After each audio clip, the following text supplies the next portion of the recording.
Ryback goes to go off the top rope and hit the frog splash, but then Kalisto hits an enziguri. He goes to hit the Salida del Sol off the top, but then Ryback hits a military press slam off the turnbuckle, which was cool. And then he goes for the splash again. Kalisto moves out of the way, hits the Salida del Sol on Ryback for the win and retains the United States title. But overall, I thought this match was really good, and it showed it definitely showed that Kalisto and Ryback can work pretty good matches together. Because on paper, that match actually doesn't sound that good, but when you actually see them wrestle, it's actually a pretty decent match. And Ryback, with the style he wrestles, really meshed well with Kalisto's. And obviously the aftermath came. I thought Kalisto overall, though, was a pretty weak United States champion. And it wasn't his fault. They really didn't feature him very well. He was always defending the titles on the pre-shows. And, he really was... they didn't really do much with him with the titles, so it's kind of tough. And I don't really think they... I think it felt like they saw something in him, but I think what happened was Vince got frustrated where it wasn't working, so they just decided to end it. So then eventually he would go on to lose the U.S. title at Extreme Rules the next month, so whatever. And then Ryback, this ended up being Ryback's last match ever in WWE, because the next day he ended up quitting,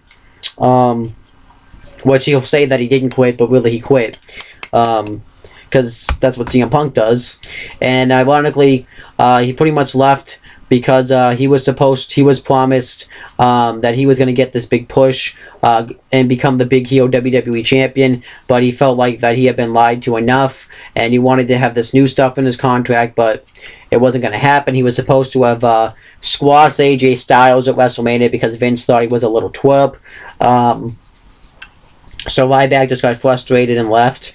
He also feels like that the WWE should be helping you pay for your airfare and helping you pay for hotels and stuff. So I can kind of see his point about why he left, but ironically, he really wasn't all that good of a wrestler. He was very stiff in the ring. He was definitely good at promos, but that's definitely something he had to improve in over time. So, yeah. But overall, the pre-show, I thought the pre-show was solid. I liked the Sami Zayn Q&A. I liked watching Kevin Owens and Sami Zayn's build-up. I liked the Ziggler-Corbin match up until the finish, and I did like Kalisto versus Ryback, and I thought that match was really good. So overall, pretty good pre-show. Something I meant to say before I started this video, but I forgot to bring it up because I didn't see the picture. But the thumbnail of this video is going to be the Wyatt family on the Payback poster, and you're gonna wonder why weren't any members of the Wyatt family on this show. Well, that's because this is what happens kind of when they made this poster obviously before the situations happened, but Luke Harper ended up getting injured going into WrestleMania 32, and then Bray Wyatt got injured by Roman Reigns on a live show, so they didn't want to have Braun Strowman or Eric Rowan wrestling by themselves because they suck. So that's why the Wyatts weren't on the show, is because Bray Wyatt got injured and Luke Harper got injured. So, it's kind of something that you can't really plan. It did kind of suck because the Wyatt family had finally turned babyface, and then they would end up returning later on, and they would end up being heels again. So I personally thought that sucked, but yeah, that's why the Wyatts weren't on the show. Okay, so then we had the actual show itself, and I don't know who's on commentary yet because they haven't gotten that far. But the New Day come out and they cut a promo, and they say welcome to Payback, and they say that tonight we're going to find out who's going to face us for our WWE Tag Team Championships, and they say they're out here to scout the new era of WWE, because at the time they were trying to hype up this new era like there wasn't some sort of new era in WWE, even though it felt like it was the exact same thing. And then that was about it. I thought it was, but they were pretty funny out here. Xavier Woods had a great line where Xavier Woods said that Beyonce could DM him on Twitter. I thought that was pretty funny.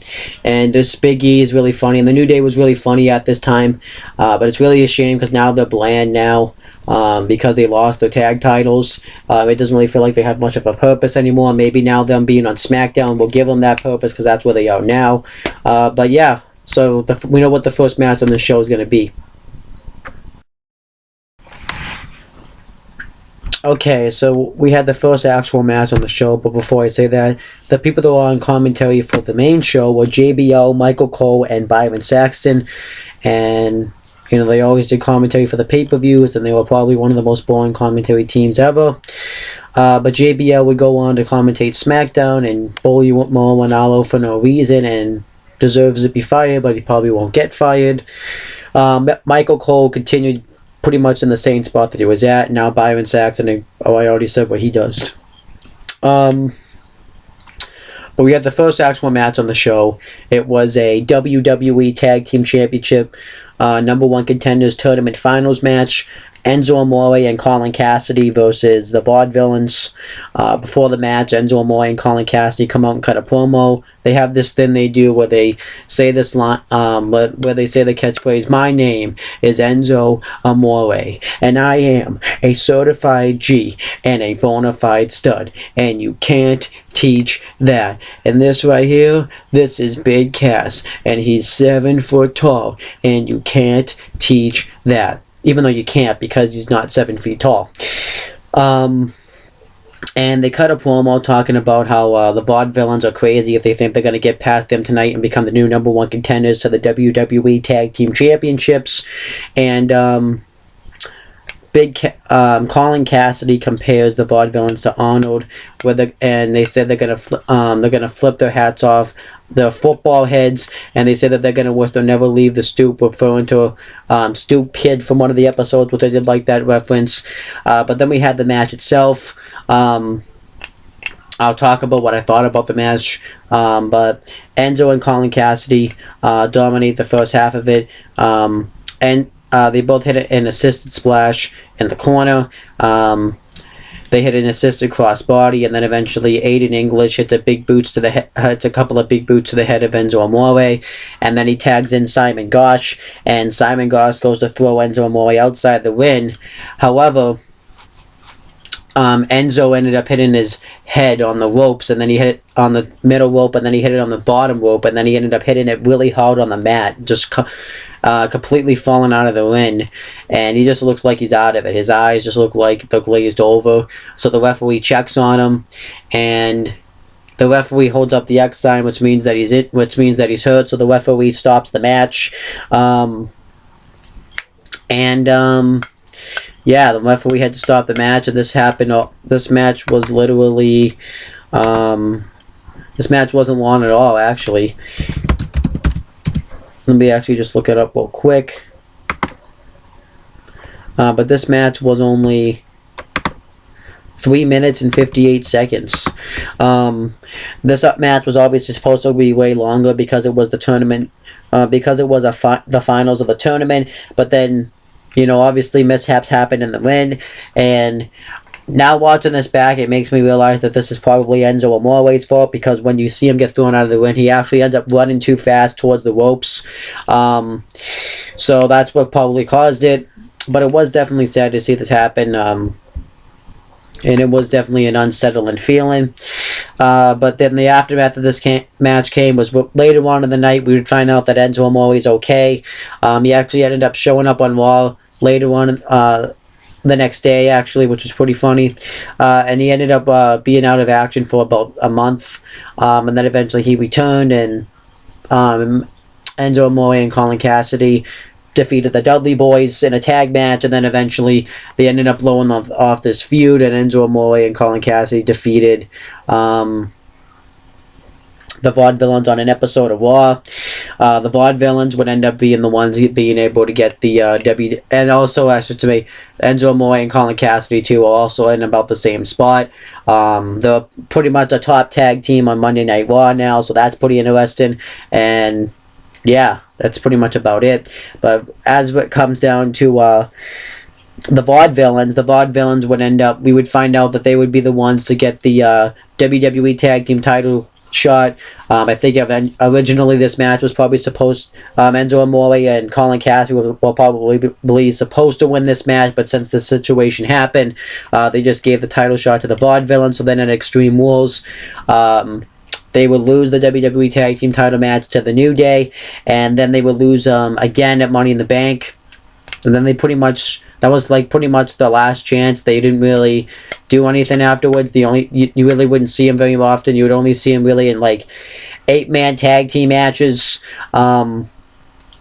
And Simon Goss just recently got released, and now Aiden English is running solo. So it's really a shame. The Vaudevillians are actually, I thought, were a pretty good team, and WWE never really gave them much opportunity. So I think it personally sucks for them. So I guess it is what it is. So no one really benefited from this match. The only ones that really did, I guess you could say, are Enzo Amore and Colin Cassidy, but they didn't really move up or down. And the New Day benefited, obviously, but they weren't the ones in the match. The New Day would go on to become the longest reigning tag team champions of any kind in WWE history. And also, what else?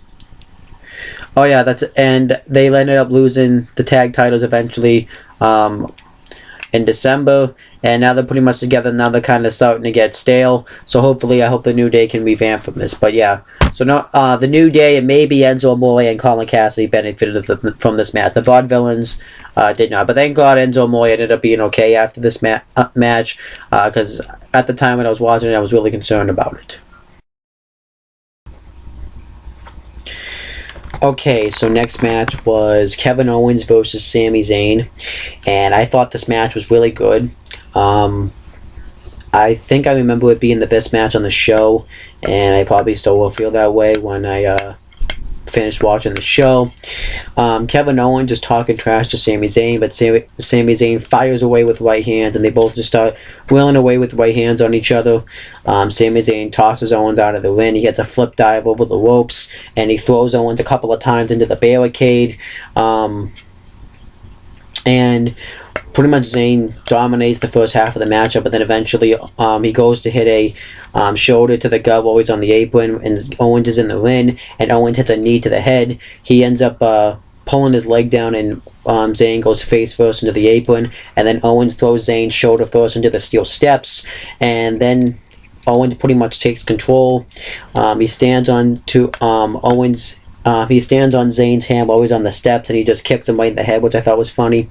And then Owens gets it back in the ring, dominates the matchup for a few more minutes, and then Sami Zayn tries to make a comeback. Owens ends up catching him with an elbow, and then Zayn gets right back to his feet off instinct and hits a sick clothesline on Owens, which I thought looked cool. And then Sami Zayn hits another clothesline, turning Owens completely upside down. Starts hitting his comeback.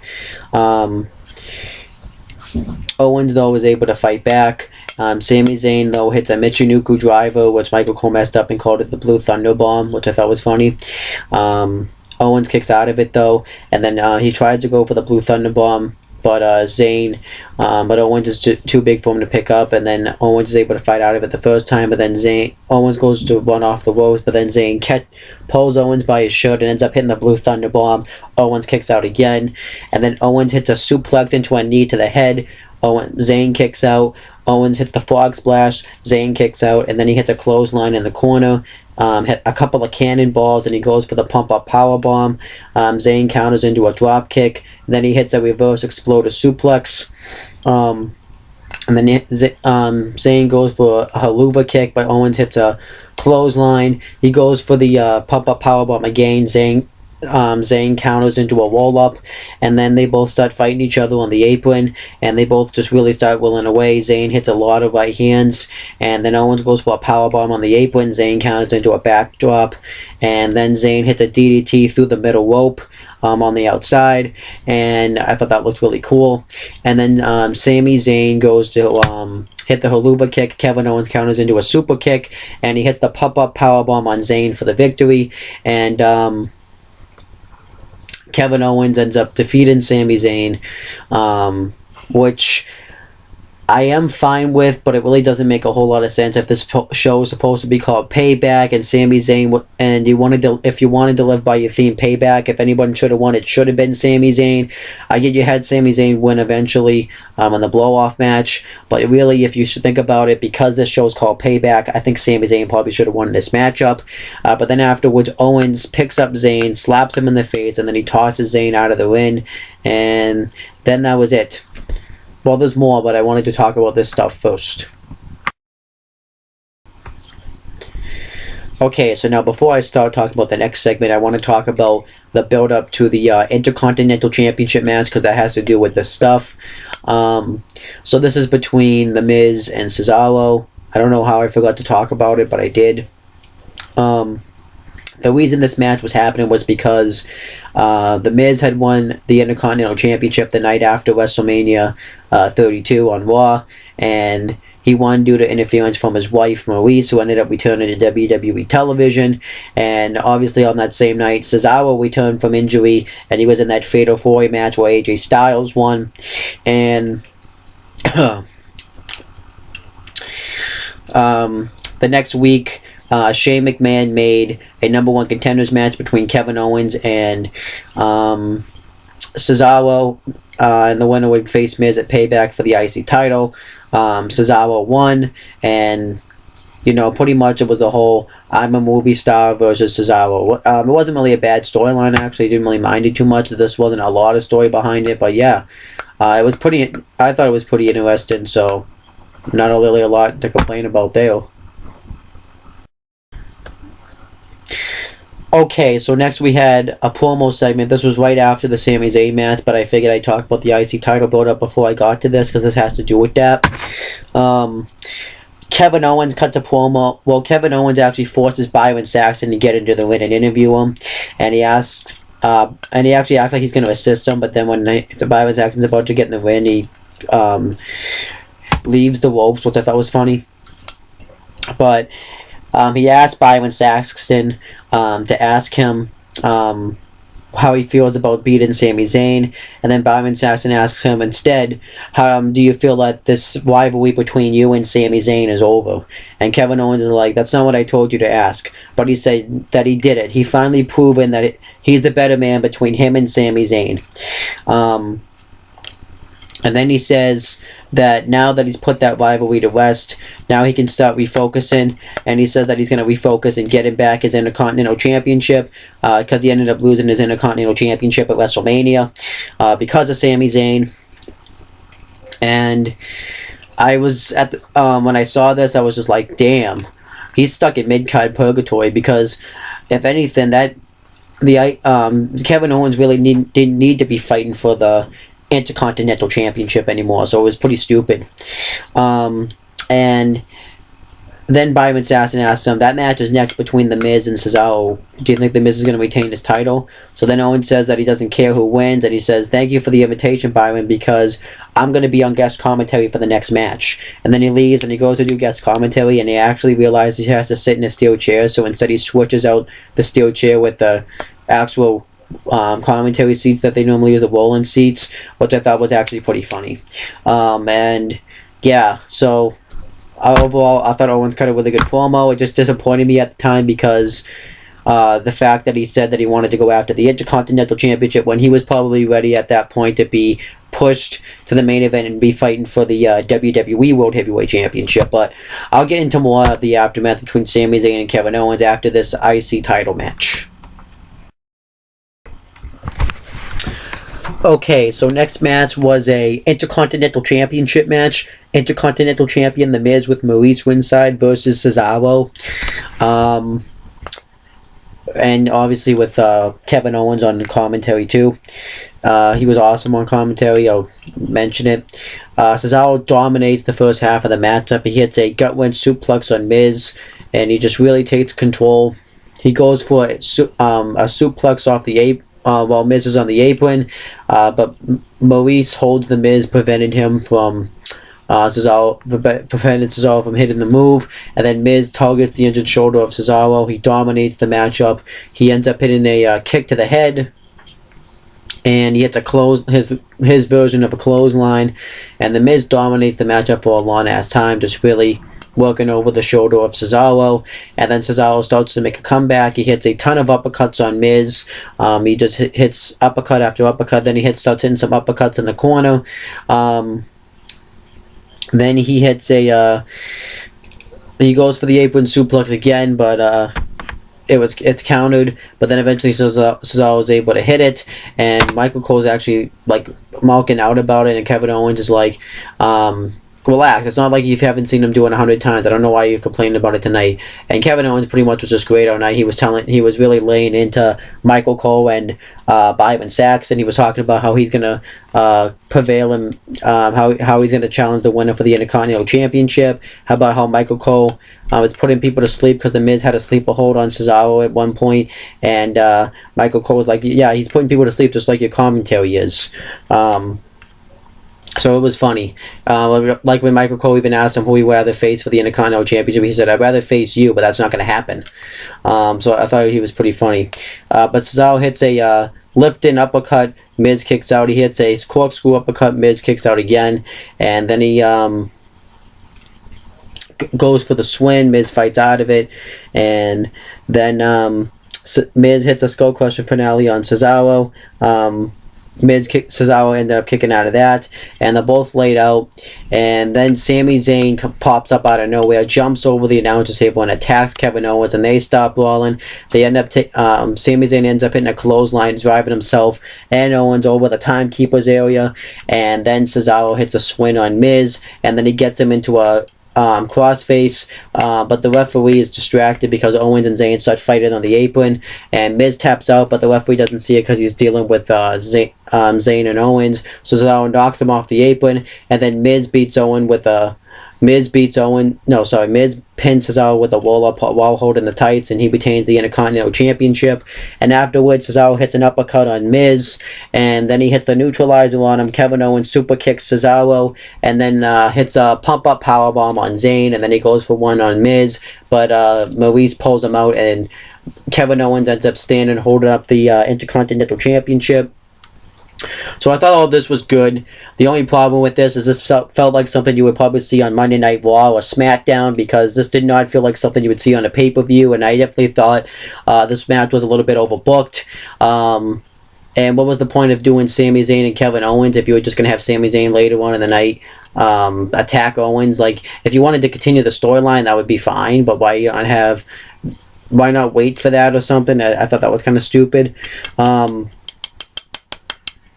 So yeah, but the aftermath of this match came. This would lead to a fatal 4-way match with all these guys at Extreme Rules for the IC title, where Miz would retain there. Cesaro, Owens, and Zayn all ended up being in the Money in the Bank ladder match. Miz didn't get in because Cesaro beat him in a qualifying match, and then Miz ended up keeping his title, IC title. On an episode of SmackDown from Cesaro, but then Miz had to be taken off TV because of a movie. Cesaro, Owens, and Zayn ended up not winning the Money in the Bank match. Actually, Kevin Owens cost Sami Zayn's chance to win the Money in the Bank match, and then Sami Zayn and Kevin Owens would blow off their feud at Battleground, where Sami Zayn was finally able to defeat Kevin Owens, and then they did the brand split, and Kevin Owens and Sami Zayn both ended up getting drafted as well as Cesaro, who's now in a tag team. And then The Miz ended up being drafted to SmackDown, taking the IC title to SmackDown, and Kevin Owens eventually would become the first ever WWE Universal Champion. And Kevin Owens and Sami Zayn would have that match here and there on Raw. So they're destined to fight forever, and now Kevin Owens is the United States Champion, and he's on SmackDown, and so is Sami Zayn. So we're possibly getting another Kevin Owens Sami Zayn feud maybe at some point, probably for the U.S. title, but who knows? But if I had to say whether or not people benefited from this match, I'd say Kevin Owens benefited because he became the longest reigning WWE Universal Champion ever. He is now United States Champion, and he was pretty much in the main event towards the end of 2016. The Miz benefited huge. He's been since then. He's won the IC title twice. I'm counting this reign as well, and he pretty much was pretty much the top heel on SmackDown. And Miz even went into a feud with Dolph Ziggler for the IC title, and then Cesaro, he ended up kind of I would say being used pretty well right now. He's in a really good tag team right now. And Sami Zayn, I would say, really isn't being used that well. He pretty much loses every feud and he gets squashed in it. After the Kevin Owens feud, he just kind of fizzled out and really didn't really do a lot with him, which kind of sucked. But you'll occasionally see them do something with him, but they don't really do a lot with Sami Zayn, and hopefully now that he's on SmackDown, that will change. But overall, if I had to say, Kevin Owens, everybody but Sami Zayn really benefited from this match. So, sorry to say these matches, because you have the IC title and the Owens Zayn match. I would say everybody pretty much benefited. Sami Zayn might be more of a short-term thing, but not long-term. So yeah, that's all I have to say there. But like I said, this match actually I thought was good, mainly because I think Cesaro carried Miz. Really, Cesaro was the reason this match was good, because he can carry anyone to a good match, and that was the case here. All the stuff though that happened with Owens and Zayn, and the finish of this match is something you'd see on Raw. Even Kevin Owens being on commentary is something you would see on Raw. Next match was Chris Jericho versus Dean Ambrose. I thought this match was solid. Dean Ambrose dominates the first half of the matchup with a bunch of right hands and clotheslines. He tosses Ambrose out of the ring, throws him into the barricade a couple times. Then eventually Jericho hits a back body drop, and he ends up kind of nicking his back on the apron. And Jericho then hits a drop kick on the outside. And Jericho dominates the matchup for pretty much a long time. Then he eventually goes for the Bulldog. Ambrose counters. Ambrose starts making his comeback. He hits a clothesline into a Bulldog himself. He hits a neck breaker on Jericho. Jericho hits a suplex on him. Ambrose hits a suicide dive a couple of times on the outside, which I thought looked pretty cool. Ambrose goes for the elbow drop, but Jericho counters into the wall of Jericho. Ambrose gets to the ropes. Jericho gets thrown out of the ring. Ambrose hits a suicide dive, which busts Jericho open in the nose, which I thought looked pretty cool. Then he goes for the dirty deeds on the announcer's table, but Jericho goes to count him to a walls. But Jericho then slingshots Ambrose into the timekeeper's area, and Ambrose doesn't. Looks like he's not going to make the count back in the win, but he ends up just being able to do it.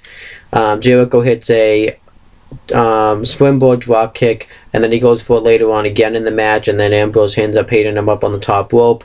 Ambrose hits an elbow drop from the top rope, covers him. Jericho kicks out. Jericho gets him into the walls of Jericho again, but Ambrose is able to get to the ropes, and then eventually Ambrose hits goes for a dirty deeds, but Jericho keeps trying to fight out of it, so then Ambrose knees Jericho in the gut a couple of times, and then he ends up hitting the dirty deeds, covers him, and gets the win. Thought it made sense because Ambrose is the new star. Jericho didn't really need this victory. It made more sense for Ambrose to win this match. This match I thought was just average because these two are way capable better, and I put the blame on Ambrose because I think Jericho actually went out there and wrestled a match, and I think this was around the time where Dean Ambrose really didn't give a crap anymore. I just thought, personally, Ambrose was probably just getting lazy, so this was one of those examples of it. It just didn't really feel like he gave a crap anymore.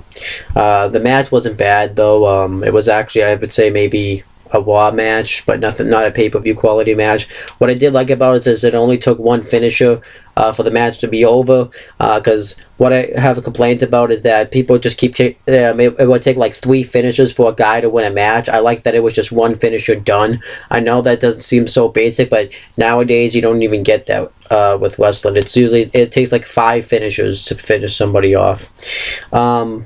But the aftermath of this match came as Ambrose and Jericho would continue feuding with each other.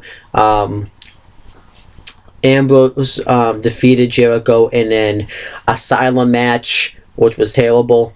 And then eventually Dean Ambrose and Jericho will both be in the Money in the Bank ladder match as long as Cesaro, Sami, and Owens.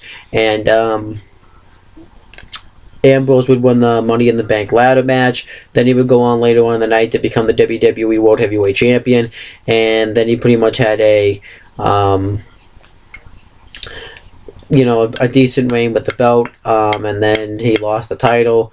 And pretty much he just is kind of in the middle. He's one of the top guys, but it doesn't really feel like he really gives a crap. Right now, he's the current Intercontinental Champion, so I guess that's something, but it still doesn't really feel like Ambrose gives a crap, so yeah. On Raw this week, though, it definitely felt like he gave a crap, so it's pretty happy about that.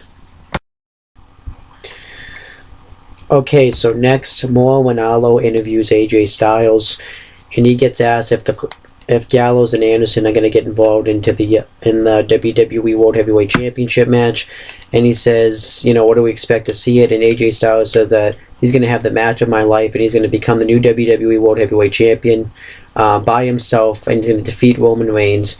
And he says that are they his friends? Yes, but they're not going to do anything because I told them not to. And he said that tonight it's all about AJ Styles. And then that was it. I actually thought he cut a solid promo. Next match was a Women's Championship match. Women's Champion Charlotte with the Nature Boy Ric Flair ringside versus Natalya with Bret the Hitman Hart ringside. And I actually forgot to cover the build up to this match, so I'll just kind of go through it now. So the Divas Championship at WrestleMania 32 got changed to the Women's title. So Charlotte ended up actually becoming the inaugural Women's Champion at WrestleMania 32. And then she cut a promo the next night, putting down the whole women's division and claiming that she was the best. Natalya got sick of it, stood up to her, and she attacked her, put her in the sharpshooter. So then the next week, Charlotte had to defend the Women's Championship against Natalya, and Natalya was about to win the title. She had Charlotte in the sharpshooter, but Ric Flair pulled the referee out of the ring, and Charlotte ended up tapping out, but Natalya, because Ric Flair pulled the referee out, Natalya ended up winning by disqualification, which means the title, and if you don't know, a title cannot change hands by a count out or disqualification. So then Natalya wanted a rematch at Payback, and just so that way Ric Flair couldn't get involved. She's going to have some help from Bret the Hitman Hart.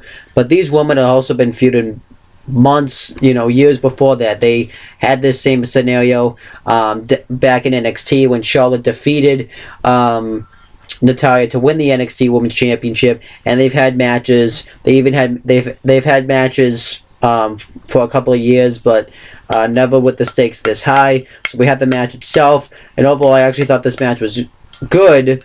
Actually, I thought it was really good, actually, up until the finish, which ruins the match. So Natalya is pretty much out wrestling Charlotte, and eventually Charlotte runs away from Natalya, so Natalya chases her, and then Charlotte knees Natalya in the face, and she dominates the matchup for a while. I actually thought she was hitting some nice moves. She hits a sick neckbreaker on Natalya, which Natalya kicks out of, and then eventually Charlotte just hits a knee drop right to Natalya's head, and then Natalya starts to make a comeback. She ends up hitting a German suplex on Charlotte, which Charlotte kicks out of, and then eventually Charlotte puts Natalya's leg up against the ropes and hits a knee drop right to the back of the knee, and then Charlotte starts working over the injured knee of Charlotte, which I thought looked pretty cool. And Charlotte got Natalya into a half Boston Crab, and she puts her knee right into the back of Charlotte's head, which looked really cool. And then Charlotte goes for a moonsault. Natalya pushes her off the ropes, off the turnbuckle, and then she goes to go on the outside. Charlotte goes for a powerbomb, but Natalya counters into a hurricanrana. Then eventually Charlotte hits a big boot on Natalya. Natalya kicks out. Then she hits natural selection. Natalya kicks out, and then she gets Natalya into the figure 4 leg lock. Actually, that's not what happens next. Natalya hits the moonsault. Natalya kicks out. Then she gets Natalya into the figure 4 leg lock. Natalya refuses to tap out. Then she ends up reversing the pressure, and Charlotte's able to get to the ropes. And then Charlotte puts Natalya into the sharpshooter, and referee Charles Robinson ends up ringing the bell, and Natalya never taps out. So this was pretty much a rehash of the Montreal Screwjob, except it was called the Chicago Screwjob. And then afterwards, Bret Hart's arguing with Flair and asking what happened, and then Bret Hart punches Ric Flair in the face, gets him in the sharpshooter, and then Charlotte tries to hit Natalya with the women's title, and then Natalya puts Charlotte in the sharpshooter, and Natalya and Bret have the flares in the sharpshooter, and both flares are tapping out, and then eventually they release it, and the flares escape.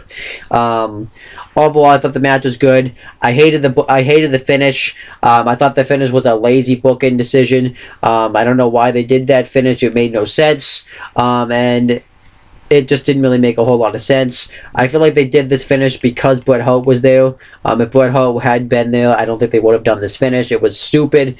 And obviously, too, Bret Hart didn't look like he was in the best shape. So I don't know if he should have been doing anything physical because he was just coming out of battling prostate cancer. I don't know if he's cancer free now or not. I'm not really too up to date with that.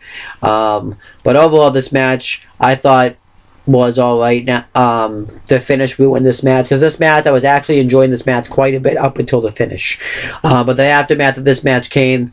This led to a match at Extreme Rules where it ended up being a submission match where Ric Flair was banned from ringside, at which Charlotte won again, even though that match should have probably been heel. And then Natalya would go on to turn heel, and Charlotte would go on to hold the women's title. I believe she's like a 4-time women's champion.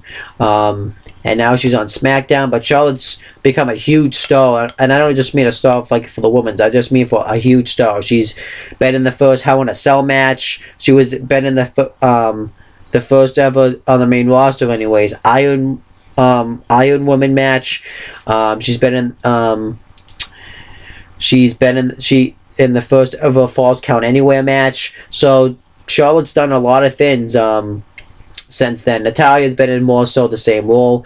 Now she's actually one of the top woman heels on SmackDown, but still, Natalya really didn't benefit much. But Charlotte became a huge star from this match. I thought that part was awesome. Just the match, I just can't. Just the finish just really ruins this match for me. I can't stand what they did with the finish. So next was the segment where Vince McMahon was going to decide who was going to run Raw. Not gonna lie, I really didn't pay much attention to this segment because I didn't care for it the first time. I didn't really want to see it the second time. But Vince McMahon comes out, and the fans were going nuts during this segment. They were singing his theme song. They were chanting for CM Punk because, they didn't really give a crap. And Vince McMahon says, because usually, by the way, when they chant CM Punk, it's when they are boycotted in a segment.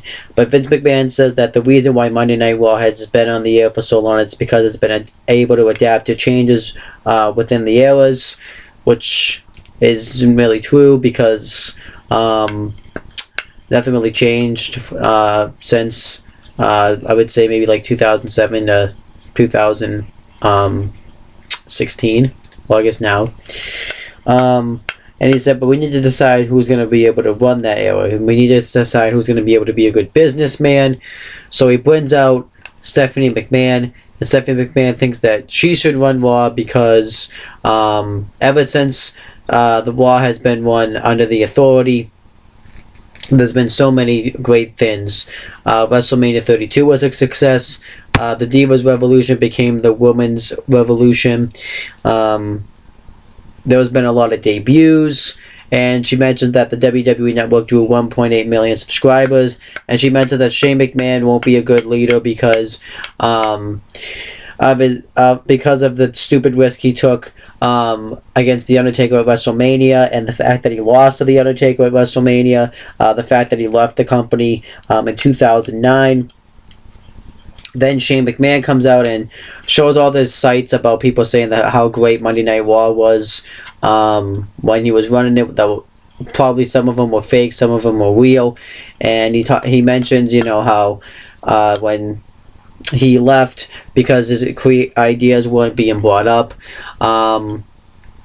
that the Authority ran this place into the ground and, nearly burnt it. And he says that he wants to see new, fresh matchups. So Vince McMahon says you know what? It's not about what they want. It's about what I want. And I want it blood. I want competition. So he says, so let's see who's going to run Raw. Figure it out. Which pretty much meant that Vince McMahon really didn't give a shit who was running Raw. And the whole segment was a waste of time. This segment lasted way too long. Nobody cared about it. And it's just pretty much... You know, this pay-per-view was supposed to put up a new era, but pretty much the McMahon running an entire segment on a pay-per-view where we could have had a match or something, or at least something else, means that didn't really feel like a new era.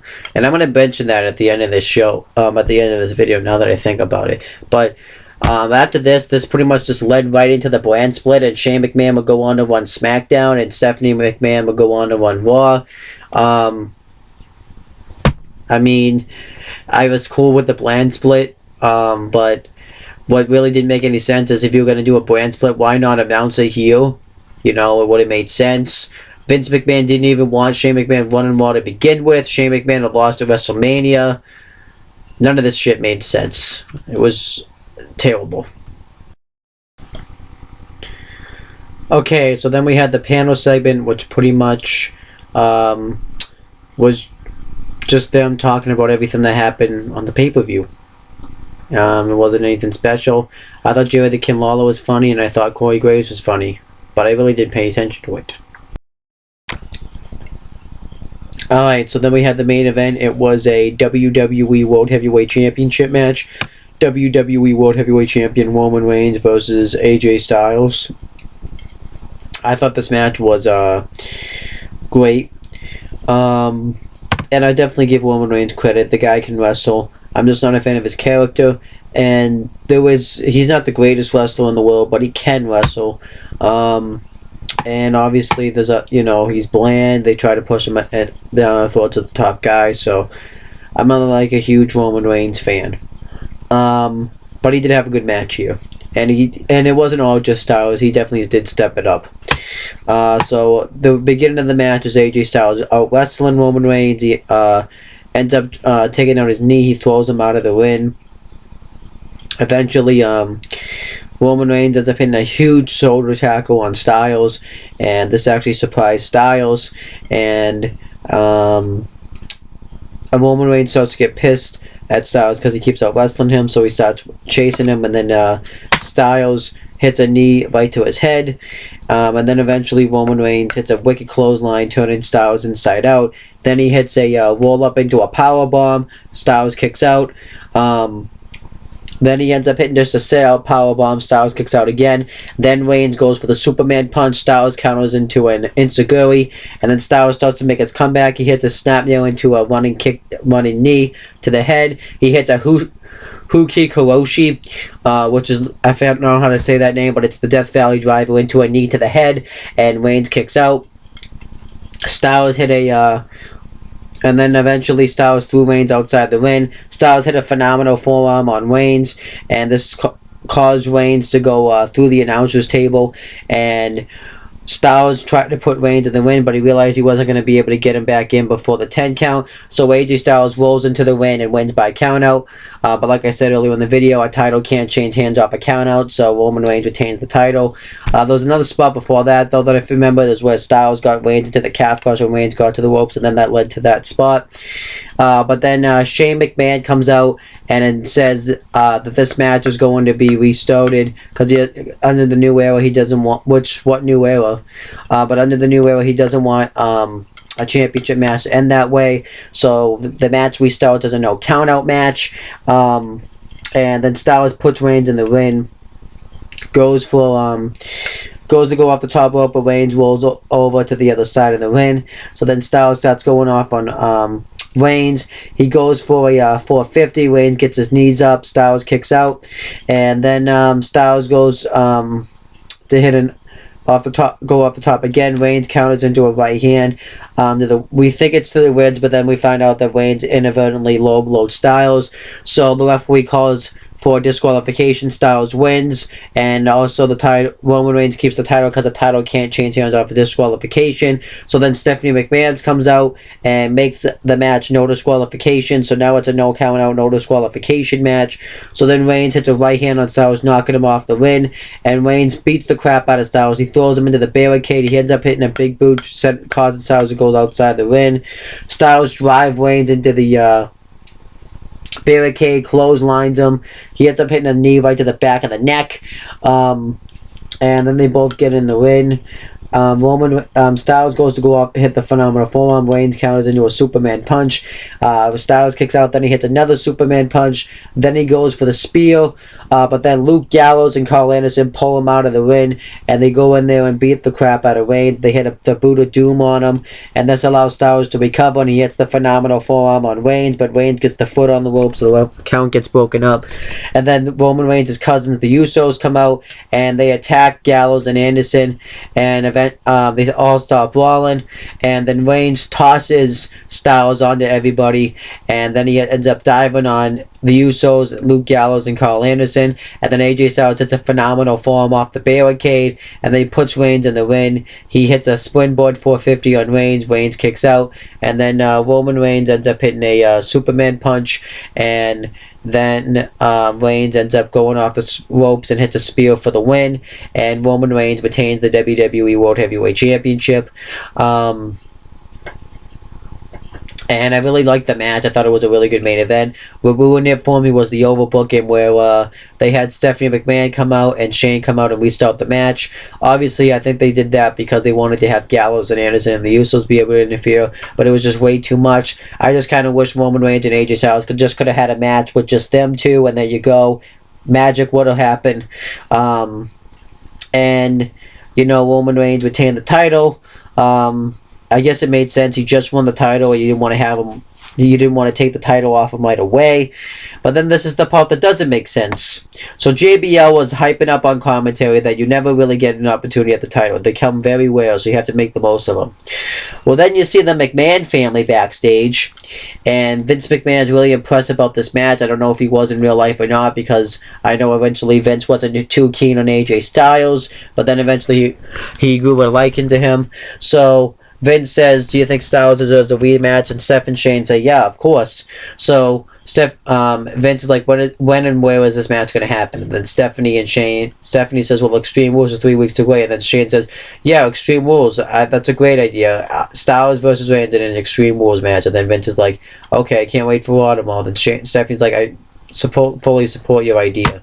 So pretty much, there was no reason for AJ Styles to get a rematch. Had they just stuck with the finish where AJ Styles won by countout, then it would have made sense. But Reigns beat Styles clean, and there was no reason to have an Extreme Rules match, so it didn't make any sense. But this eventually, in the Extreme Rules match, Roman Reigns ended up retaining the WWE World Heavyweight Championship again. Then he would lose the title at Money in the Bank. Styles would go on. Eventually, he would win the WWE championship at Backlash from Dean Ambrose, and he ended up being a really dominant champion. He ended up holding the title until the Royal Rumble of 2017, and then he actually went on to have a match against Shane McMahon at WrestleMania 33. Whoever would have thought that would happen? Overall, both superstars benefited. Roman Reigns, it wouldn't have hurt or lost for him to to lose this match, and AJ Styles, I would say, benefited from this match. These matches with Reigns made him look like a legitimate contender for the WWE title, so I did like that. Alright, so you guys know this part of the video. I also like to go back and look through and see if they actually stuck to the theme of Payback. But another theme they also like to stick to was A New Era, so I kind of want to stick with that theme. So let's take a look at the Payback stuff first. So I guess you could technically say Dolph Ziggler got payback on Baron Corbin for constantly laying him out. Kalisto did technically get payback on Ryback for beating him up a lot, but Kalisto really didn't get much payback because he did beat him at WrestleMania. So I can't really say the first match, the tag team match, because the match was so short. So like I said earlier in this video, Kevin Owens and Sami Zayn, there was no payback because Kevin Owens won. Had Sami Zayn won, then it would have made sense.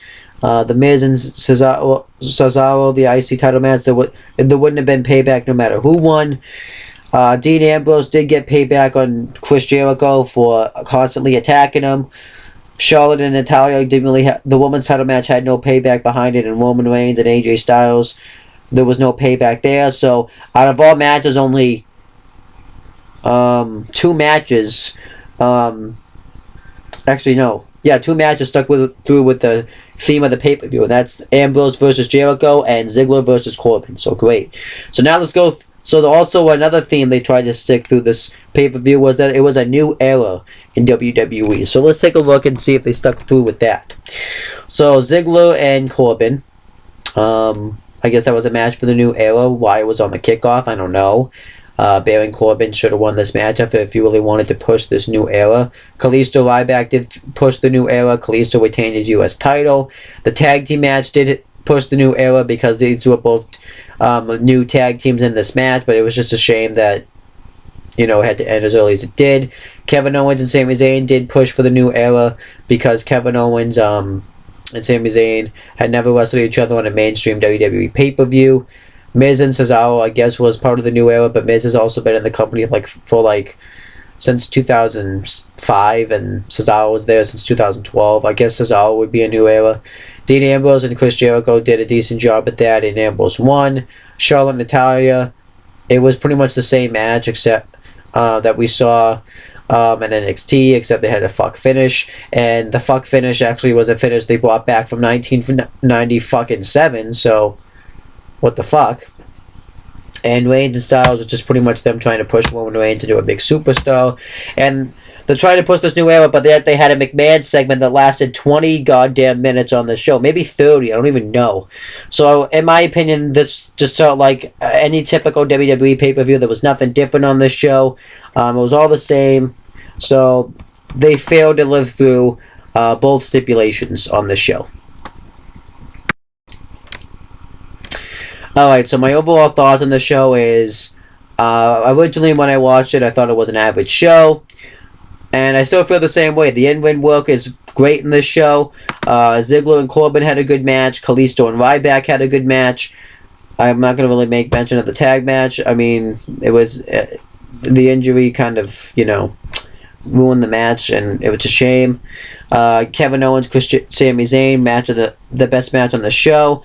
Miz and Cesaro, good match.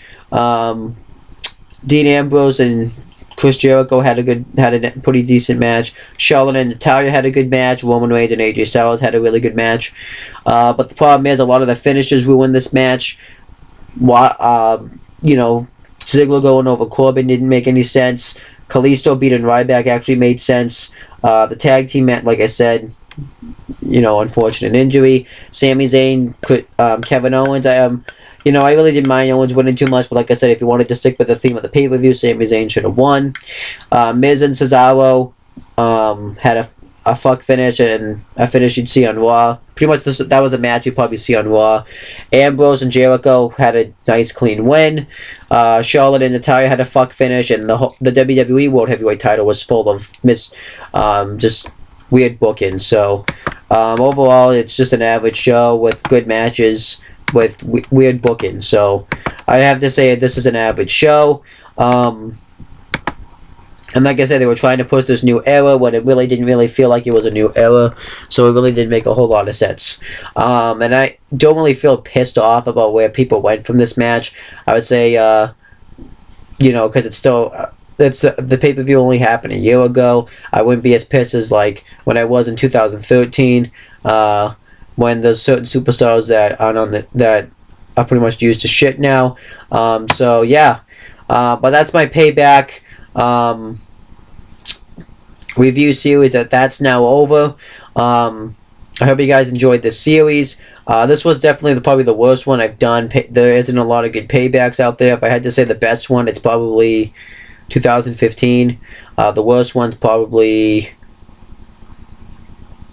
2014. So really isn't a lot to pick from. 2016 is probably like just above 2014 and 2013's. I actually like 2016 probably better than 2013.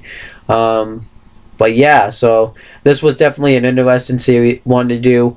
But I hope you guys enjoyed this one. I will put on Easter Sunday, which is today, so happy Easter, everybody.